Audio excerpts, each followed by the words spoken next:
Hello everyone, अस्सलाम वालेकुम। कैसे हैं आप सब? आई होप कि आप सब अच्छे से होंगे। अल्हम्दुलिल्लाह हम भी अच्छे से हैं। मैंने आपके साथ 2 बार अपना सहरी टू इफ़्तार रमज़ान रूटीन शेयर किया है, लेकिन फिर मुझे याद आया कि मैंने आपके साथ अपना आफ्टर इफ़्तार रूटीन तो शेयर ही नहीं किया। आपने आफ्टर इफ़्तार रूटीन्स तो बहुत देखे होंगे, लेकिन ऐसा रूटीन नहीं देखा होगा जैसा आप इस वीडियो में देखने वाले हैं। तो वीडियो में एंड तक बने रहिए। तो आज के इस वीडियो में मैं आपके साथ शेयर करने वाली हूँ इफ़्तार के बाद का अपना क्लीनिंग रूटीन। कैसे मैं 4 बच्चों के साथ, और उसमें से 2 तो बहुत ही ज़्यादा छोटे हैं जो परेशान करते हैं, आप देख सकते हैं वीडियो में। मेरी ये सबसे छोटी बेटी है हुमैरा, और ये देखिए इसने चटनी उठा ली। हरी मिर्च की चटनी है, इसीलिए मैंने जल्दी से आके छीन लिया। तो छोटे छोटे बच्चे हैं मेरे पास, और मेरे पास कोई भी हेल्प नहीं है। हमने बहुत कोशिश की हाउस हेल्प ढूंढने की, लेकिन फिर भी हमें नहीं मिली हाउस हेल्प। तो अब मुझे सब कुछ अकेले ही मैनेज करना है। तो इस वीडियो में मैं आपको दिखाऊंगी कि मैं कैसे अकेले अपनी आफ्टर इफ़्तार क्लीनिंग करती हूँ, झाड़ू, बर्तन, ये सब। और इन सारे कामों के साथ साथ मैं अपने बच्चों को भी संभालती हूँ, क्योंकि बच्चों को भी देखने वाला कोई नहीं है। सब कुछ मुझे अकेले ही करना है। तो इफ़्तार हमारा हो चुका है, और मैं सारे ये बर्तन जो है दस्तरखान पे से ये मैंने हटा दिए हैं। जो भी इफ़्तार बची थी या जो भी बर्तन थे वो सब मैंने हटा दिए हैं। मेरी बड़ी बेटी अलीशा जो कि 9 साल की है, वो मेरी कभी कभी हेल्प कर देती है लगाने में, दस्तरखान हटाने में। लेकिन अभी उसके एग्ज़ाम्स आने वाले हैं, कुछ दिन में उसके एग्ज़ाम्स हैं। तो मैं नहीं चाहती कि उसके ऊपर मैं बिल्कुल भी कोई काम का प्रेशर डालूँ। तो मैंने उसे पढ़ने के लिए कमरे में बैठा दिया है। दोनों बच्चों को पढ़ने के लिए कमरे में बैठा दिया है, अरहम और अलीशा को। और मैं यहाँ पे अपने काम कर रही हूँ। और ये हुमैरा बहुत ज़्यादा रो रही थी, तो मैं उसे पैम्पर कर रही हूँ।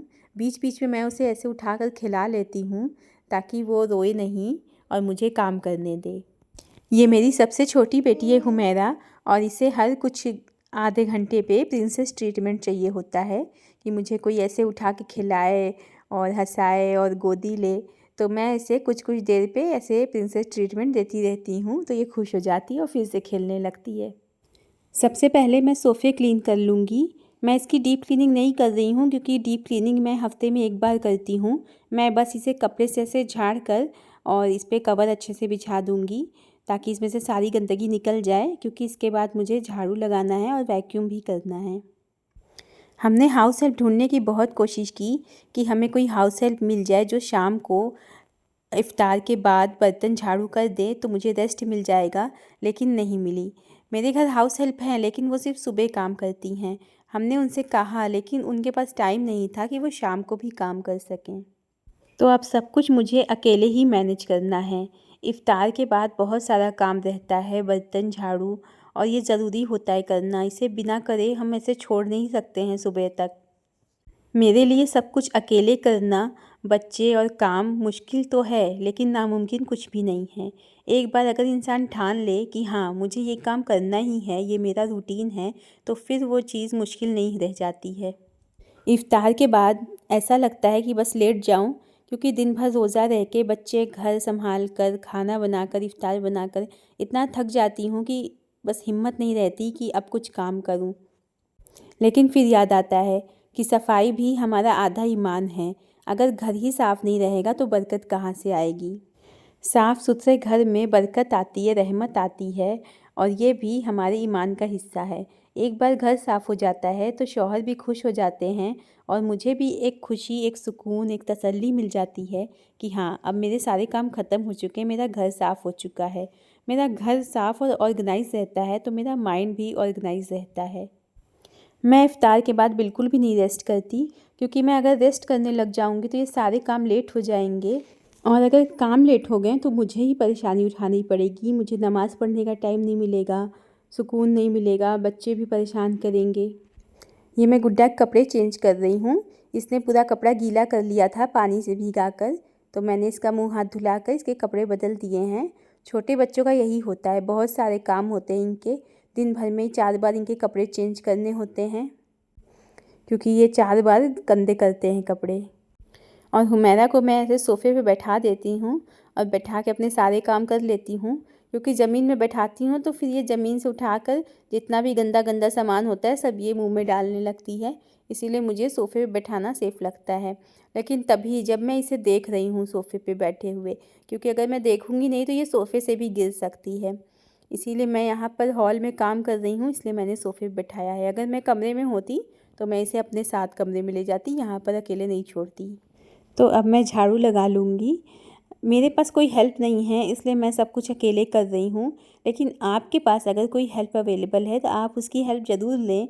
आपके घर में हाउस हेल्प हो तो बहुत अच्छी बात है, लेकिन हाउस हेल्प नहीं है, अगर आपके बच्चे बड़े हों तो उनकी थोड़ी बहुत हेल्प ले लें। इससे क्या होगा कि आपके काम भी हो जाएंगे और बच्चों के साथ एक अच्छा टाइम स्पेंड भी हो जाएगा। और बच्चों पे आप पूरी घर की ज़िम्मेदारी न डालें, उनसे छोटी मोटी ही हेल्प लें, जैसे कि सोफ़ा कवर सही करना हुआ और छोटे मोटे काम। और बाकी जो बड़े बड़े काम हैं वो आप खुद ही करें, क्योंकि फिर अगर आप सारे काम बच्चों पे डाल देंगे, सारी ज़िम्मेदारी बच्चों पे डाल देंगे, तो इससे क्या होगा कि उनका बचपन छीन जाएगा, जो कि बहुत ही ज़्यादा गलत बात है। और मुझे ऐसा लगता है कि लड़की लड़का में बिल्कुल भी फ़र्क नहीं करना चाहिए घर के कामों को लेकर। जो काम लड़के कर सकते हैं वो काम लड़कियां भी कर सकती हैं, इनफैक्ट उनसे बेहतर कर रही हैं। इसलिए अगर आप घर के कामों में थोड़ी हेल्प अपनी लड़कियों की ले रहे हैं तो लड़कों की भी थोड़ी हेल्प ले लें। इससे क्या होगा कि लड़कियों को ये नहीं फ़ील होगा कि भेदभाव हो रहा है या भाई को ज़्यादा घर में प्यार मिल रहा है, ज़्यादा इज्जत मिल रही है और मुझे नहीं मिल रहा है, मुझसे सिर्फ काम कहा जा रहा है। और अभी तो मेरे चारों बच्चे बहुत छोटे हैं, इसलिए मैंने किसी की हेल्प नहीं ली। मैं सब कुछ अकेले ही करती हूँ, क्योंकि अगर हम छोटे बच्चों से हेल्प ले लेंगे तो उनका बचपन छीन जाएगा। इसलिए ज़्यादा छोटे बच्चों से हेल्प नहीं लेनी चाहिए घर के कामों में, उन्हें अपना बचपन एंजॉय करने देना चाहिए। और देखिए कालीन बिल्कुल भी झाड़ू से साफ़ नहीं होता है, इसलिए मैं वैक्यूम कर रही हूँ कि कालीन साफ़ हो जाए। मैंने झाड़ू मार दिया है ताकि बड़ा बड़ा कचरा हट जाए कालीन पे से, और ये छोटे छोटे कचरे जो है ना ये झाड़ू से नहीं निकलते, ये वैक्यूम से ही निकलते हैं। इसलिए मैं कालीन को वैक्यूम कर लूँगी अच्छे से। साफ़ सफाई रखना कोई बोझ नहीं है, इसे बोझ नहीं समझना चाहिए। जैसे हम अपने शरीर को साफ़ रखते हैं उसी तरह से हमें अपने घर को भी साफ़ रखना चाहिए, क्योंकि साफ़ सुथरे घर में बीमारी नहीं आती है, बीमारियां दूर रहती हैं साफ़ सुथरे घर से, और बरकत भी आती है। जो इंसान खुद साफ़ रहता है, अपने घर को साफ़ रखता है, वो सेहतमंद रहता है और अंदर से खुश भी रहता है, उसका माइंड बिल्कुल फ्रेश रहता है। आज के दौर में जब चारों तरफ गंदगी और बीमारियां फैल रही हैं तो हमें ज़्यादा से ज़्यादा होशियार रहने की ज़रूरत है। जितना हो सके बाहर की सफाई का भी ख्याल रखें, लेकिन घर की सफाई का ख्याल तो आप ज़रूर रखें, क्योंकि घर की सफाई आपके हाथ में है। आप जितना हो सके अपने घर को साफ़ रखें और स्वस्थ रहें, खुश रहें।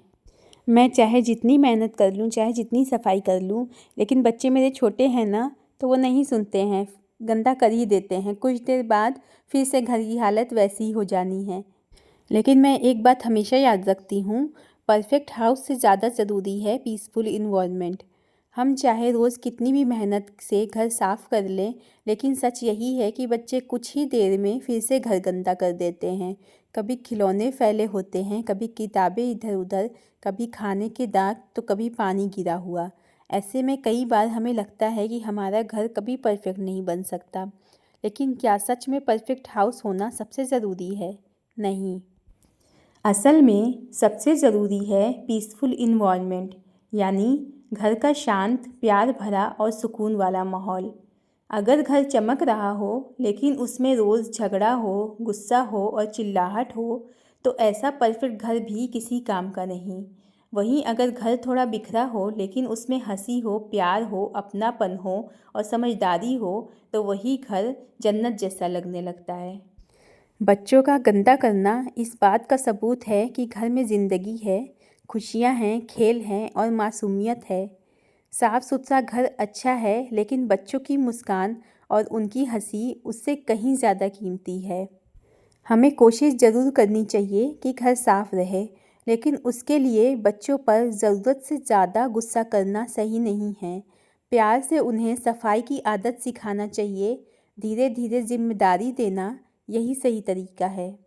एक माँ के लिए सबसे बड़ी कामयाबी यह नहीं है कि उसका घर हमेशा परफेक्ट दिखे, साफ़ सुथरा दिखे, बल्कि यह है कि उसके बच्चे खुश हों, निडर हों और घर में सुकून महसूस करें। इसलिए याद रखिए, परफेक्ट हाउस ज़रूरी नहीं है, लेकिन पीसफुल इन्वायरमेंट बहुत ज़रूरी है। जहाँ प्यार है, समझ है और सुकून है, वही घर सबसे खूबसूरत है। इसलिए जब मेरे बच्चे सफाई के बाद घर गंदा कर देते हैं तो मैं उन्हें चिल्लाना बिल्कुल भी ज़रूरी नहीं समझती हूँ। और देखिए, आपसे बात करते करते मेरा घर भी अच्छे से क्लीन हो गया है। मैंने हॉल अच्छे से साफ़ कर लिया है। अब मैं जाऊँगी किचन में बर्तन साफ़ करने। सुबह से ज़्यादा इफ़्तार के बाद बर्तन निकलते हैं, इसलिए किचन पूरा बिखरा हुआ है, पूरा फैला हुआ है। तो सबसे पहले मैं दूध को फ्रिज में रख दूँगी और सॉस की बॉटल्स वगैरह फ्रिज में रख दूँगी, ताकि मुझे स्लैब पे थोड़ी जगह मिल जाए। फ्रिज का जो भी सामान था वो मैंने फ्रिज में रख दिया है। और घर की क्लीनिंग करते करते मुझे लग गई है प्यास। रोज़ा खोलने के बाद मैं पानी का ख़ास ख्याल रखती हूँ कि जितना हो सके ज़्यादा से ज़्यादा पानी पी लूँ, ताकि बॉडी हाइड्रेटेड रहे और बॉडी को पानी की कमी बिल्कुल भी ना हो, क्योंकि पानी हमारे लिए बहुत ही ज़्यादा ज़रूरी है। और एक साथ ज़्यादा पानी नहीं पीना चाहिए, थोड़ा थोड़ा करके पीना चाहिए। मैं थोड़ी थोड़ी देर पर एक एक गिलास पानी पीती रहती हूँ और रात में भी एक बॉटल भर के अपने पास रख लेती हूँ। जब भी रात में आँख खुलती है, मैं एक दो घूंट पानी की पी लेती हूँ। आप भी रमज़ान में पानी का ख़ास ख्याल रखें और ज़्यादा से ज़्यादा पानी पिएं रोज़ा खोलने के बाद, ताकि बॉडी हाइड्रेटेड रहे और बॉडी को पानी की कमी बिल्कुल भी ना महसूस हो। देखिए, मेरा किचन पूरा फैला हुआ है, तो बर्तन धुलने से पहले मैं पूरा किचन अपना समेट लूँगी। ये खजूर और बेसन, ये जो भी डब्बे हैं, सब मैं उनकी उनकी जगह पे रखूँगी। मेरे किचन में हर एक चीज़ की एक जगह है, तो मैं वो सारी चीज़ें उनकी उनकी जगह पे रख दूँगी। और ये डब्बा मैंने सबसे ऊपर वाले पे रख दिया है, क्योंकि इसका काम मुझे नहीं रहता है, तो मैंने कुर्सी लगा के रख दिया।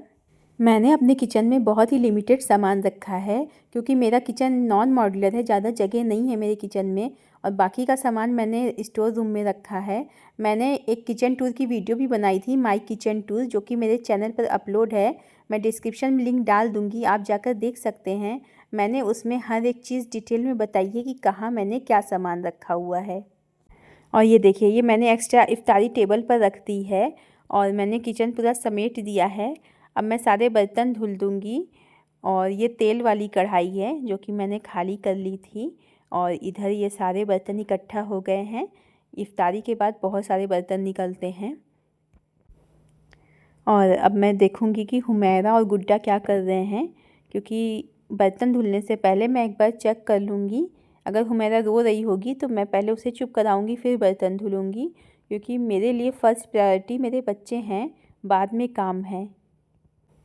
तो हुमैरा नहीं रो रही है, हाँ, लेकिन इसका मूड थोड़ा ख़राब हो गया है, क्रैंकी हो गई है ये, क्योंकि काफ़ी देर से मैंने इसे लिया नहीं है। अब देखते हैं कि गुड्डा क्या कर रहा है। अलीशा अपना टाइम टेबल लगा रही है और गुड्डा यहाँ सो रहा है। अगर ये जाग रहा होता तो बहुत ज़्यादा मुश्किल हो जाती, क्योंकि ये ज़्यादा बदमाशी करता है। अब हुमैरा रो रही, मैं उसे ले लेती हूँ। हुमैरा, आ मम्मा ले ले, आजा। ये मैंने ले लिया हुमैरा को, है ना हुमैरा? ये मैंने बर्तन धुल लिया है, किचन साफ़ हो गया है मेरा बिल्कुल।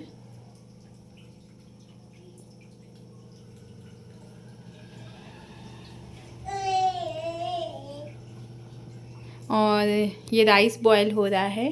डिनर मैंने इफ्तारी के टाइम पे ही बना लिया था। मैंने गोश्त का स्टू बनाया है,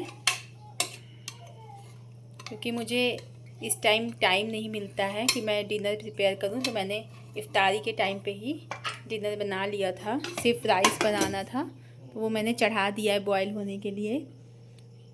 और हुमैरा और गुड्डा अपने अब्बा पास खेल रहे हैं। इन्होंने संभाल लिया था बच्चों को, तो मैंने जल्दी जल्दी काम कर लिया। और टाइम हो गया है 8:50। वैसे तो जल्दी काम कर लेती हूँ, लेकिन आज रिकॉर्ड करना था इसलिए टाइम लग गया। 8 बजे तक मेरा सारा काम हो जाता है। ये मैं अपने हस्बैंड के लिए चाय बना रही हूँ और साथ साथ में राइस भी बॉयल हो रहा है। और हम अलीशा का कल स्कूल है, जल्दी से खाना बन जाए तो जल्दी से उन लोगों को खिला के सुला दूँगी।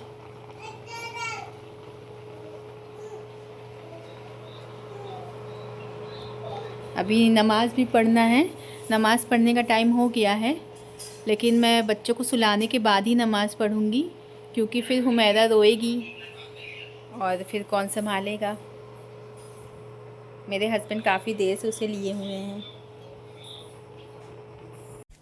और मेरे सारे काम हो चुके हैं। देखिए घर में कितना पीसफुल इन्वायरमेंट है, सारे बच्चे बैठ के आराम से रिलैक्स कर रहे हैं, कोई प्रॉब्लम नहीं है। और मैं इफ़्तार के बाद सिर्फ क्लीनिंग ही करती हूँ, बर्तन झाड़ू वगैरह। डिनर मैं पहले ही प्रिपेयर कर लेती हूँ इफ़्तार से पहले, साथ साथ में इफ़्तार भी बनता रहता है और डिनर भी। इनफैक्ट पहले डिनर बनाती हूँ, उसके बाद इफ़्तार बनाती हूँ। सिर्फ रोटी और चावल बनाना रहता है मुझे, तो मैंने चावल बॉयल होने के लिए चढ़ा दिया है। और ये मैं गुड्डा को बोल रही हूँ कि चना खाओ। इसने किचन से चना लाया है और अब ये नहीं खा रहा है, ये खाना खाने में बहुत नखरा करता है। और अब मैं ये अरहम अलीशा को दूध दे दूँगी और वो लोग फिर सो जाएंगे। इसमें मैंने बोर्नवीटा मिक्स किया है। तो ये था मेरा आफ्टर इफ़्तार रमज़ान रूटीन। आपको मेरा ये रूटीन कैसा लगा कमेंट सेक्शन में ज़रूर बताइएगा। और अगर आपको मेरा ये रूटीन ब्लॉग पसंद आया हो तो मेरे चैनल को लाइक शेयर सब्सक्राइब करें और बेल आइकन को भी प्रेस कर दें, ताकि आगे की वीडियोस आपसे मिस ना हो। और हम लो बेटा,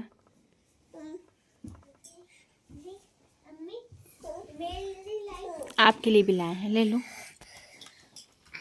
तो मिलते हैं अगले व्लॉग में, तब तक अपना ख्याल रखिए, खुश रहिए, मुस्कुराते रहिए। अल्लाह हाफिज़।